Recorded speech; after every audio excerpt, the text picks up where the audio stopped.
Peoples అంటే ప్రజలు దేవునికి అవిధేయులుగా ఉంటున్న ఈ దినాలలో డివినిటీ అంటే అవిధేయులు, ఎవిడెన్స్ అంటే విధేయులు. ఈ దినాల్లో విధేయత కంటే అవిధేయత ఎక్కువగా కనబడుతుంది. అది ఇంటిలో కానివ్వండి, సంఘంలో కానివ్వండి, ఎక్కడైనా సొసైటీలో మనం ఎక్కువగా చూస్తున్నాము. ఎవడి మాట పెట్టలేదు, ఎవడి కాడే నేను గొప్ప, నాకే అన్నీ తెలుసు అనే పంతాలో ఉన్నారు శాస్త్రులు, పరిశీలన అనే సంగతిని నేను జ్ఞాపకం చేసుకున్నాను. వాళ్ళకి ఏదో తెలుసు అనుకున్నారు. తెలుసు అని వచ్చి యేసు ప్రభువుని ఒక ప్రశ్న అడుగుతున్నారు. ఏమిటి? కైసరేకు కొన్ని ఉండవు. న్యాయం గురించి ఎలా మాట్లాడాలి? మరి ఎంత న్యాయంగా బ్రతుకుతున్నారో. ఎదరాళ్ళు వీళ్ళు దిగమిగుతూ దీర్ఘ ప్రార్థన చేస్తూ సొంపులోను జీలకర్రలోను 10వ భాగం తీసుకుంటూ మోయలేని బరువులు వారి మీద మోపుతున్నటువంటి వీళ్ళే న్యాయం గురించి మాట్లాడాలి. కొంతమంది హౌస్ విజిటింగ్ అని పేరు పెట్టారు ఈ మధ్య.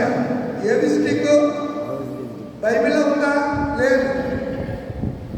హౌస్ విజిటింగ్ ఎప్పుడు చేయాలి? సంఘంలో ఎవరికైనా ఇబ్బంది వచ్చినప్పుడు అనాథమైనటువంటి పిల్లల్ని పరామర్శించి విధవరాలు అయిన తల్లికి నీవేదన్నా నీ చేతనైంది ఏదైనా ఇవ్వాలంటే ఇవ్వటానికి వెళ్ళమని యాకోబు రాసిన పత్రికలో రాయబడి ఉంది. తండ్రి అయిన దేవుని ఎదుట నిజమైన భక్తి ఏదనగా చూడండి, మనం ఎంత అవిధేయులుగా జీవిస్తున్నామో ఒక మాట మీకు జ్ఞాపకం చేస్తారు. యాకోబు రాసిన పత్రిక, తండ్రి అయిన దేవుని ఎదుటను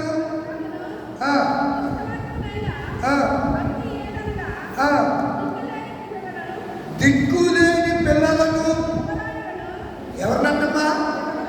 విధవరాలను, భర్త కోల్పోయినటువంటి ఆ సహోదరిని, లేక పెద్ద వయసు అయితే ఆ తల్లిని వారి ఇబ్బందులలో పరామర్శించుటయు ఇహలోక మాలిన్యము తనకు సేవకుడికి అంటంత తన్ను కాపాడుకునే తండ్రి అయిన దేవుని ఎదుట. ఈరోజు నేను భక్తుడిని, భక్తి పరురాలు అని చెప్పి ఒక ట్యాగ్ లైన్ మెల్ల వేసుకుని ఈ తిరిగే వీళ్ళందరి గురించి యాకోబు మాట చెప్తున్నాడు. ఎవరింటికి వెళ్ళి ఎవరు పరామర్శించాలంట? దిక్కులేని పిల్లలు. కొన్నిసార్లు తల్లిదండ్రులు ఇద్దరు చనిపోతారు, పిల్లలు నానే దిక్కులేనిటువంటి అనాథలైపోతూ ఉంటారు. అలాంటి వాళ్ళు ఏం చేయాలి? అలాంటి వాళ్ళు ఇంటికి కూడా తీర్థప్రార్థన చేసి వాళ్ళు ఇచ్చిన రుణమోత్సవం మనము జోబులో పెట్టి ఈ మధ్యలో కాక ఇలా బైబిల్ తీసి బైబిల్లో పెట్టమంటాడు. ఇది ఒక కింగ్ చేసేది పుస్తకమా ఇది? ఒక ఆయన నేను చూశాను. ఇలా పుస్తకం తెలిసి ప్రార్థన అయిపోయాక మీరు పెడతారులే, మీకు అన్నీ తెలుసు, మీరు పెడతారు, మీరు పెట్టినాకనే మీరు ఇలా తీసి బైబిల్లో పెట్టొచ్చే డబ్బులు బైబిల్లో. ఇది సంపాదన పుస్తకం కాదండి, ఇది సంపాదన పుస్తకం. ఎంత అవిధేయంగా, ఎంత అవిధేయంగా నేను బైబిల్ చెబుతున్నా సరే మనం ఏం చేయట్లేదు, లోబట్టలేదు, గైకోవట్లేదు, ఆత్మలు గైకోవట్ల. దిక్కులేని పిల్లల్ని పరామర్శించకపోయు వారి విధవరాలు చాలా ఇబ్బంది పడతాడు. ఎందుకంటే పడుతున్నప్పుడు వాడు తాగిపోతాడో తిండిపోతాడో, కనీసం ఒక రోజు పనికెళ్ళినా ఒక రోజు పనికెళ్ళకపోయినా ఎల్లుండి రోజుని వాడు 200 తాగేసి ఉన్న డబ్బులన్నా పట్టుకొచ్చి కొంతమంది ఎవరు అయిపోయినా బదులే వాళ్ళ గురించి మనం మాట్లాడవద్దు. అలాంటి వారు ఒకవేళ ఎవరన్నా భర్తను కోల్పోతే అలాంటి వాళ్ళు పరామర్శించండి అని చెప్తే దీనికి మన వాళ్ళు పెట్టి పేరేంటి? హౌస్. అది సంగతి అర్థమైంది నీకు? ధనార్జన అంటే సేవకులు కూడా దేనికి అవిధేయులవుతున్నారు? దేవుని మాటకు. ఇప్పుడు యేసు ప్రభువుని అడిగిన వారు ఎవరు? వాళ్ళు శాస్త్రులు, పరిసయ్యులు, అందులో పన్ను కట్టించుకునే వాళ్ళు, ట్యాక్స్ కలెక్షన్ చేసే వాళ్ళు కూడా ఉన్నారు ఆ గ్రూపుల్లో. అర్థమవుతుందా మీకు? పాలస్తీనా దేశంలో ప్రభువారు భూమి మీద శరీరుడిగా సశరీరుడిగా సంచరిస్తూ సువార్తను ప్రకటిస్తున్నటువంటి ఆ దినాలలో హేరోదీయులు, సద్దూకయ్యులు, పరిసయ్యులు, సుంకరులు, ఇలా కొంతమంది గ్రూపులు ఉన్నారు అక్కడ. నేను మీకు అర్థమవడం కోసం ఒక వర్గాన్ని మీకు పరిచయం చేయాలని ఇష్టపడుతున్నాను. మీరు మత్తయి సువార్త 15 ఎంత నుంచి చదివారు? 22 నుంచి 15 నుంచి 22 వరకు చదివారు. ఆ ప్యాసేజ్లో ప్రభు దగ్గరికి ఎవరు వచ్చారు? ఇప్పుడు చదవండి. అప్పుడు పరిసయ్యులు అంటే ఎవరు? పరిసయ్యులు అంటే ప్రత్యేకింపబడిన వారు. మీకు తెలుసు కదా, ఇద్దరు వ్యక్తులు ఎక్కడికి వెళ్ళారు? నేను ఎలా అనగానే చెప్పాలి. పరిసయ్యుడు ఏమన్నాడు? నేను నీతిమంతుడిని. సుంకరుడు ఎలా? నేను చోరుడు కాదు. ఎక్కడుంది ప్రార్థన? లూకా సువార్త 18వ అధ్యాయం. Very good. ఆ 18వ అధ్యాయంలో సుంకరి, ఇంకొకటి ఎవరు? పరిసయ్యుడు ఏమని ప్రార్థన చేస్తాడు? వారానికి 3 మార్లు ఉపవాసం ఉంటాడు. ఎవడమ్మన్నాడు ఏంటి? ఉండి ఏంటి పీకిదుడు? ఏం చేస్తున్నాడు? ఎవరి మీద చేస్తున్నాడు? ఎవరి మీద ఎలిగేషన్ చేస్తున్నాడు? సుంకర్ని అంటున్నాడు. అని చూసి సుంకర్ని చూసి నేను ఆడలోడు కాదు, నేను చాలా అయ్యి బాబాయ్ నా గురించి ప్రభు నీకు అన్నీ తెలుసు, మన అందరి గురించి తెలుసు, నా గురించి, నీ గురించి. ఆయన చూస్తున్న దేవుడు మన అందరి గురించి ఆయనకి తెలుసు కనుక ఆయన ఆ ప్రార్థన చేస్తుంటే తర్వాత అయిపోయిన తర్వాత ప్రభు నీకంటే వీడు నీతిమంతుడు. ఎవరు? శుక్ర గారు నీతిమంతుడు, ఇది నీతిమంతుడిగా తేల్చుకున్నాడు, నువ్వు అనీతిమంతుడు.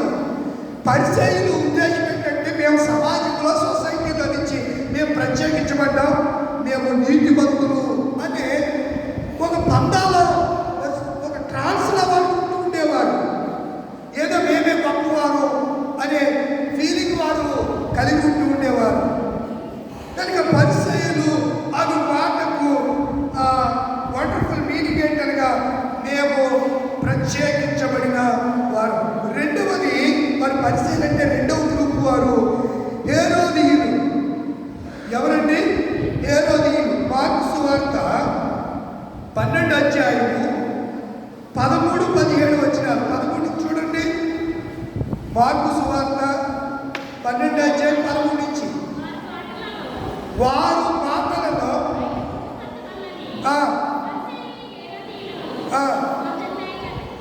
ఎవరెవరు పంపారంట? అసలు వీళ్ళిద్దరికి పడదు. యేసు ప్రభు దగ్గరికి వచ్చేటప్పటికి ఎక్కడో కొంతమంది ఇలాగే ఉంటారండి. ఈ ఇంటి మీద కాకెళ్ళి ఆ ఇంటి మీద కాకి ఆడితే అసలు మామూలుగా ఉంటుంది. అలాంటి పరిస్థితుల్లో వీళ్ళందరూ ఒకటైపోయారు. ఎవరెవరు? పరిసయ్యులు. హేరోదీయులు ఎవరు? రాజకీయతగా, రాజ్యం కొరకు, వారి పాపులారిటీ కొరకు, వారు దేశ పరిపాలన అగ్రగాములుగా, కైసర్ అనే రాజుకు వారు వీర విధేయులుగా ఉంటూ ఉండేవారు. కైసర్ ఏది చెప్తే అది. వీళ్ళు వాళ్ళు కలిసి ఎవరి దగ్గరికి వచ్చారు? పరిసయ్యులు, శాస్త్రులు, సద్దూకయ్యులు, హేరోదీయులు, వీళ్ళందరూ యేసు ప్రభు వారిని వెంబడిస్తూనే ఉండేవారు. నిజంగా ఆయన మాటలకు విధేయులైనటువంటి వారు కాలేదు. వీళ్ళు అవిధేయులకి అంత బోధ చేసిన యేసు ప్రభుకి లోబడి వాళ్ళని గ్రూపులుగా వారు ఉన్నట్లుగా మనం చూస్తూ ఉన్నాం. ఈ హేరోదీయులు, ఈ ఇరువురు కలిసి యేసు దగ్గరికి వచ్చి అడుగుతున్న ప్రశ్న చెప్పండి. ఏమని అడిగారు? కైసరుకు పన్నిచ్చుట. మీరు చెప్పండి, చెప్పండి, మీరు ఆలోచించండి. పన్ను ఇవ్వటం న్యాయమా కాదా? కైసరికి ఇవ్వాలా? కైసరి ఎవరు? కైసరి ఎవరు? పరసంబంధమైన వ్యక్త, భూ సంబంధమైన వ్యక్త? ఏంటిలా ఎలక్కాయ నోట్లు పెట్టుకున్నట్టు, ఎలక్కాయ నోట్లు పడినట్టు అలా ఆలోచిస్తున్న మాట వస్తలేదా? భూ సంబంధమైన రాజు ఎవరు? కైసరు. యేసు ప్రభు ఎవరు? రాజులకే రాజు, రాజు. ఆయన దగ్గరికి వచ్చి వీళ్ళు అడుగుతున్నారు, కైసరుకు పంపించడం న్యాయమా? యేసు ప్రభు ఏం చెప్పాలి? సరే న్యాయమైన బాబు ఇచ్చేయాలని అన్నాడా? అట్లా ఏమన్నాడు చదవండి. ఏం చెప్పన్నాడు? ధ్యానాన్ని ఒకటి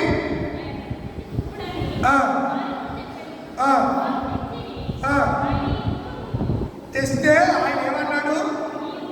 ఈ రూపమును పై వ్రాతలు ఎవరివని వారిని అడుగగా, ఎంత జ్ఞానం కలిగినటువంటి మన ప్రభువు వారితోనే సత్యాన్ని చెప్తున్నాడు. నాణ్యం పట్టుకుంటారా అన్నాడు. పట్టుకొచ్చి చూపించాడు. నాణ్యానికి ఏముంటాయి? బొమ్మ, పొరుసు అంటారు. మీరు టాస్ చేస్తారు క్రికెట్లోను కబడ్డీలో ఆట ఆడేటప్పుడు. దాన్ని బట్టే ఎవరు ముందుగా ఇన్నింగ్స్ ప్రారంభించాలో టాస్ వేస్తారు తెలుసా? వేస్తే మీరు ఏది కోరుకుంటే అది పడితే మీరు స్టార్ట్ చేస్తారు. వాడు ఏది కోరుకుంటే వాడు, ఒకవేళ మీరు బొమ్మ అన్నారనుకోండి, అదే బట్టి మీరు వాడు పొరుసు అది పడలేదు కాబట్టి వాడు ఫీలింగ్ కాస్తాడు, మీరు బ్యాటింగ్ చేస్తారంటే తేడా. ఇలా ప్రతిదానికి ఉంటారు. మనం ఆలోచన చేస్తే యేసు వారు వెంటనే వాడిని అన్నాడు, ఒక నాణ్యం పట్టురండి అమ్మా అన్నాడు. పట్టుకొచ్చి ఆ నాణ్యాన్ని ఇలా తిప్పి వ్రాత గురించి అడిగాడు. ఏ వ్రాత? నాణ్యం మీద ఏముంటుంది? 10 రూపాయల నోటు మీద ఏమని రాసి ఉంటుంది? 10 రూపాయల నోటు మీద ఏమి రాసి ఉంటుంది చూడండి. నా దగ్గర 200 నోటు ఉంది. ఈ నోటు చూడండి, ప్రతి కాగితం కనుక రూపాయల మీద కూడా ఉంటుంది. I promise to pay the bearer the sum of 200 rupees. నీకు నన్ను ఇది మాట్లాడుతుంది ఏంటంట? ఐ ప్రామిస్, నేను నీకు వాగ్దానం చేస్తున్నాను, ఇది నేను నీకు ఉపయోగపడతాను. దీని నుంచి నువ్వు కావాల్సిన వస్తువులు ఆ బడ్జెట్లో నువ్వు తీసుకోవచ్చని ప్రతి కాగితం మీద ఉంటుంది. చూసుకోండి మీరు, ప్రతి కాగితం మీద, ప్రతి దాని మీద కూడా మీరు రాత కనపడతారు. అందుకే యేసు ప్రభు వారు వాడిని అడిగింది ఏంటి? ఈ రాత ఎవరిది? పలానా స్వయంస్లో రాయించాడు పైన. దాని దగ్గర బొమ్మ ఎవరిదని అడిగాడు. కైసరిది అన్నాడు. అప్పుడే ఆయన ఏమన్నాడు? అయితే కైసరి నాకు ఇవ్వద్దని చెప్పలేదు, దేవునికి ఇవ్వండి అని చెప్పాడు. వాళ్ళు ఏం చేశారు? ఆశ్చర్యపడి వెళ్ళిపోయారు. ఇప్పుడు ఒకసారి యెషయా గ్రంథం ఎన్నో అధ్యాయం చదివారు? 29. యెషయా గ్రంథము 29వ అధ్యాయంలో ఒక అద్భుతమైనటువంటి మాటను నేను మీ దృష్టికి తీసుకురావడానికి ఇష్టపడుతున్నాను. 29వ అధ్యాయము ఎన్నో వచ్చిన చదివారు? 14. 29వ అధ్యాయము 14 వచ్చిన 29. కాగా నేను మరలా ఈ జనుని ఎడల ఒక ఆశ్చర్య కార్యము జరిగిందును. 11వ వచ్చిన అంటాడు, ప్రభువు యెహోవా ఎలాగ సెలవిచ్చుచున్నాడు, ఈ ప్రజలు నోటి మాటతో నా యొద్దకు వచ్చుచున్నారు కానీ పెదవులతో నన్ను కనపరుచుచున్నారు కానీ తమ హృదయంలో నాకు చోటు ఇవ్వట్లేదు. వారు నాకు విధేయులుగా ఉన్నట్లా నన్ను కనపరచట్లేదు. తమ హృదయములు నాకు దూరం చేసుకుని ఉన్నారు. ఒకవేళ వాళ్ళు ఇలా చేస్తున్నారంటే వారు నా ఎడల చూపు భయభక్తులు నేను చెప్పినట్లుగా చేయట్లేదు. ఎలా చేస్తున్నారంట? చూపు భయభక్తులు మానవులు విధులను బట్టి వారు నేర్చుకున్నవి. మనము భక్తి ఎవరి దగ్గర నేర్చుకోవాలి? దేవుడి దగ్గర నేర్చుకోవాలండి. భక్తి దీన్ని ఇంగ్లీష్లో డివినిటీ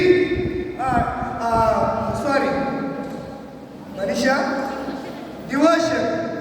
నేను ఇందాక డివినిటీ గురించి చెప్పిన ఆ మాట. డివోషన్ అంటే భక్తి, దైవ భక్తి. మనం ఎక్కడి నుంచి నేర్చుకుంటున్నాం? వాక్యములో ప్రభు చెప్పిన రీతిగా ఆయన విధేయులందు ఆయన ఆజ్ఞలను తూచా తప్పుకోకుండా పాటిస్తూ మనము ఈ డివోషన్ దాంట్లోకి మనము వెళ్ళట్లేదు. ఎలా వెళ్తున్నామంట అక్కడ చెప్తున్నాడు కదా, నా ఎడల చూపు భయభక్తులు మానవులు. వాటికి ఏదో చెప్పారు, వాళ్ళ మధ్యలో చేత పుడితే అది మీ మీద ఉంటే మీరు దాన్ని. ఇప్పుడు వీళ్ళు కూడా అదే చేశారు. ఎవరు ఈ పరిసయ్యులు, ఈ శాస్త్రులు, ఈ హేరోదీయులు, వీళ్ళు కూడా ఆ కైసరు ఏదో చెప్పాడని అది పట్టుకొచ్చి యేసు ప్రభు వారిని అడుగుతూ ఉన్నారు. 14వ వచనం, కాగా నేను మరలా ఈ జనుల ఎడల ఒక కార్యము జరిగిందును, అది బహు ఆశ్చర్యముగా జరిగిందును. ఎవరికాను? ఎవడైనా నేను బాగా జ్ఞానవంతుణ్ణి అని అంటే జ్ఞాని ఏమాయను, శాస్త్రి ఏమాయను, ఈ లోకపు తక్కివాది ఏమాయను? జ్ఞానుల జ్ఞానమును ఆయన వెర్రితనముగా ఎక్కడుందో తెలియక అడిగేస్తున్నారు. చదువు మరి చెప్పండి, చదవండి. జ్ఞాని ఏమాయను, శాస్త్రి ఏమాయను? కొంతమంది తగ్గిస్తాను, వీడికి ఏం తెలియదు, వీడికి వాన్పాలు తెలియదు, వెంట్రుకు శుద్ధేదో మొదలేదో తెలియదు, ఆకుకి అలవకి తేడా లేని వాళ్ళు, తెలియని వాళ్ళు కూడా చాలామంది నేటి సొసైటీలో చలామణి అయిపోతున్నారు. మనం ఆలోచన చేస్తే జ్ఞానీయమాయను, శాస్త్రీయమాయను, తర్కవాది, నాకు అన్నీ తెలిసిన తర్కించే తర్కవాది ఏమాయను. ఈ లోక జ్ఞానమును ఏం చేసేసాడంట? ఎలాంటి జ్ఞానం అది? మనుషుల జ్ఞానం, భూ సంబంధమైన జ్ఞానం. అందుకే యాకోబు రాసిన పత్రికలు అంటాడు, ఏ జ్ఞానం సంపాదించుకోవాలన్న ఈ జ్ఞానం లేకనే అనేక మంది దేవునికి అవిధేయులుగా ఉంటున్నారు. ఏ జ్ఞానం లేక? పరలోక జ్ఞానం లేక. పరలోక జ్ఞానం ఎక్కడి నుంచి వస్తుందో ఒక మాట మీకు నేను జ్ఞాపకం చేయాలని ఇష్టపడుతూ ఉన్నాను. యాకోబు రాసిన పత్రిక 3వ అధ్యాయము 15. ఈ జ్ఞానము పై నుండి దిగి వచ్చినది కాక, ఏ జ్ఞానం? శాస్త్రులు, పరిసయ్యులు, కొంత జ్ఞానం ఎక్కడి నుంచి వచ్చిందన్న? పై నుంచి అంటే పరలోకముల నుంచి, దేవుడి యొక్క నుంచి వచ్చిన జ్ఞానము కాక, భూ సంబంధమైనది, ప్రకృతి సంబంధమైనది, దెయ్యముల జ్ఞానము. అంటే దెయ్యాలకు కూడా ఏముంది? జ్ఞానం ఉంది. దెయ్యాలు కూడా చాలా జ్ఞానంగా మాట్లాడతాయి. అబ్బో, చాలా అద్భుతంగా అవి మాట్లాడతాయి. 16వ వచనం, అయితే ఈ జ్ఞానంలో యాలైనగా ఈ భూ సంబంధమైన, ప్రకృతి సంబంధమైన ఈ లోక జ్ఞానంలో ఏమేమి ఉంటాయంటే మత్సరం ఉంటుంది, ఏముంటుంది? వివాదం ఉంటుంది, ఇంకేముంటుంది? అల్లరి ఉంటుంది, ఇంకోటి ఏముంటుంది? నీచ కార్యం ఉంటుంది.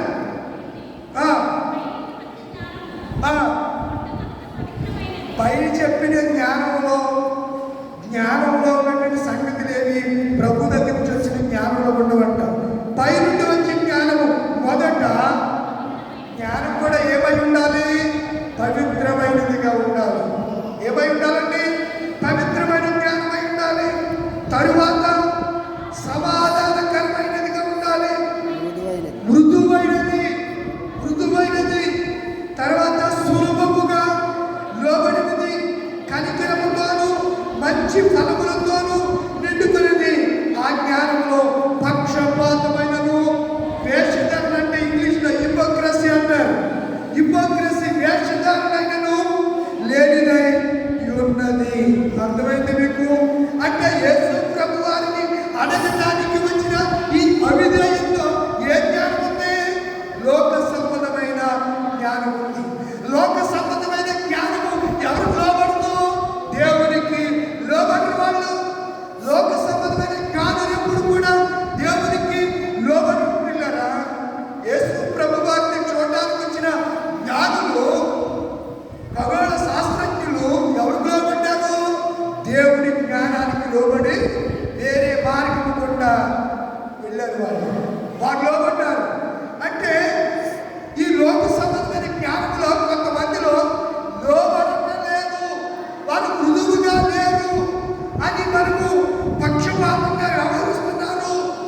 వేషధారణతో ఉన్నారు అని అంటే అదే జ్ఞానం కాదు, దేవుని జ్ఞానము కాదు. మనం ఒకసారి యెషయా గ్రంథంలోకి రండి. యెషయా గ్రంథం 29వ అధ్యాయం. యెషయా గ్రంథము 29వ అధ్యాయంలో ప్రవక్త అద్భుతమైనటువంటి సంగతిని విశుద్ధపరుస్తూ ఉన్నాడు. ఏమంటున్నాడు? 14వ వచనంలో వారి జ్ఞానులు జ్ఞానవంతులు, వారి బుద్ధిమంతులు బుద్ధి ఏమైపోతుందంట? తమ ఆలోచనలు యెహోవాకు కనబడకుండా లోపల వాటిని మరుగు చేయి చూచు వారికి శ్రమ. శ్రమ ఏమంటున్నాడండి? లోపల మరుగు చేయి చూచు వారికి శ్రమ. వాళ్ళు అనుకుంటారంట, మమ్మల్ని ఎవ్వరు చూచెదరు, మా పని ఎవరికి తెలియదు అనుకొని చీకటిలో తమ క్రియలను జరిగించు వారికి అయ్యో. రే మీరు ఎంత మూర్ఖులురా! దేవుడు అంటున్నాడు, జ్ఞానులు ఏమంటున్నాడు? మీరు ఎంత మూర్ఖులు! కుమ్మరికి మట్టికి భేదము చెప్పండి. పాడండి. పరమ కుమ్మరి సారతయున్నా చిగట వంటి నయ్యవేను. పరమ కుమ్మరి సారతయున్నా చిగట వంటి నయ్యవేను. ఈ చేతి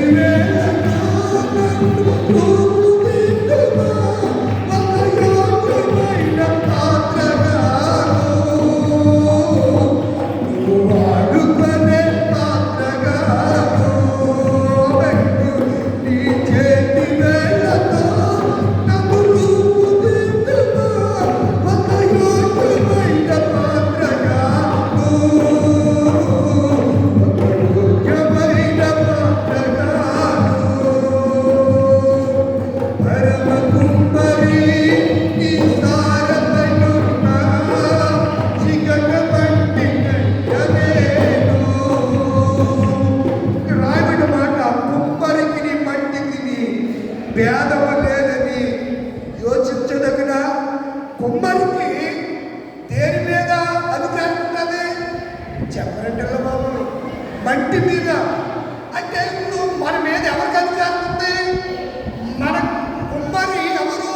ప్రభుని యేసైతే మట్టి మనమైతే మన మీద ఎవరికి అధికారం ఉంది? కానీ ఆయన మనలో పట్టలేదు. అర్థమవుతుందా? అయితే కుమ్మరికి మనకు లోపల, కుమ్మరికి వానికి, యేసు ప్రభు వారికి మనకు లోపడలేదు. కుమ్మరికి మట్టికి భేదము లేదని యోచించదగునా? ఏమంటున్నాడు? చేయబడిన వస్తువు దాన్ని చేసిన వాటి గురించి ఇతడు నన్ను చేయలేదని అనవచ్చుగా? రూపింపబడిన వస్తువు రూపించిన వాటిని గురించి ఇతనికి అందరూ అలాగే తయారు. ఏదేదో పెద్ద జ్ఞానవంతులు బుద్ధిమంతులు అన్న వాళ్ళగా మన అమ్మాయి వెళ్తే మా అమ్మాయి అంతే, మన అమ్మాయి అంతే, అసలు నీదే తప్ప అంతే. అందా లేదా చెప్పండి? అందా? ఎప్పుడు అంతే? పడు తిన్నాక అంతే. అంతకు ముందు వచ్చి వాళ్ళు ఏం మాట్లాడాల, తిన్నాక వసవస పెట్టలేక మాట్లాడుతుంది. ఎక్కడ? దేవుడి దగ్గర. అంతకుముందు అసలు ఏమి మాట్లాడేది కాదు. ఆయన మాట్లాడితే వినేది. ఇప్పుడు ఈ మాట్లాడుతుంది. ఈ మాట్లాడటం ప్రారంభించి అవిధేయురాలిగా ఉంది. కానీ దేవుడు ఏమంటున్నాడు? విధేయులై ఉండాలి, ఆజ్ఞలు కై ఉండాలి, లోబడాలి అని చెప్తూ ఈ విషయాలు చెప్తుంటే కుమ్మరికి ఆ రూపింపబడిన వస్తువు రూపించవని వాని గురించి ఇతనికి బుద్ధి లేదు అనవచ్చునా? అనొచ్చాక చెప్పండి. ఇప్పుడు అసలు యేసు ప్రభుని ఆ ప్రశ్న అనవచ్చా? చెప్పరేంటిలా? ఏ ప్రశ్న? సర్వాధికారం ఆయిందే. మరో మాట మీకు జ్ఞాపకం చేస్తాను. చూడండి, కొరింథీయులకు రాసిన పత్రిక, టైం అవుతుంది, చెప్పి ముగిస్తాను. కొరింథీయులకు